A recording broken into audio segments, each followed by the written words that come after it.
Samantala sa pag-upo ni Bataan Representative Geraldine Roman, isusulong umano niya sa ika-17 Kongreso ang pantay na karapatan ng mga babae at lalaki sa gobyerno at politika.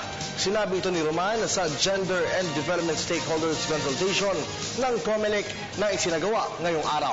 Nagbabalik si Ria Fernandez para sa detalye, live via phone patch. Batid ni incoming Bataan Representative Geraldine Roman na marami pang dapat gawin para balansehin ang distribusyon ng mga kababaihan at kalalakihan sa gobyerno at politika. Sinabi ito ng tinaguri ang first chance woman lawmaker sa Pilipinas sa COMELEC Gender and Development Stakeholders Consultation na idinadaos ngayon sa isang hotel sa Maynila. Inihalimbawa ni Roman ang COMELEC kung saan mas maraming lalaki pa rin ang namumuno rito. Kitang-kita ito sa mga commissioner kung saan isa lamang sa 7 commissioner ang babae, habang mabibilang lang sa daliri ang assistant directors. Sa politika naman, 20% lamang ang nahalal na babae kasama na ang mga trans woman.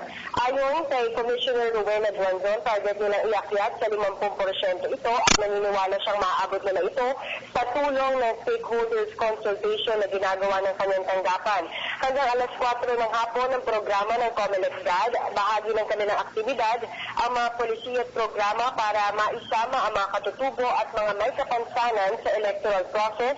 Tatalakayin din ang mga rekomendasyon para mapaganda pa ang mga proyekto ng COMELEC GAD. Mula sa Maynila, ako si Ria Fernandez para sa Telebisyon ng Bayan. Maraming salamat sa iyo, Ria.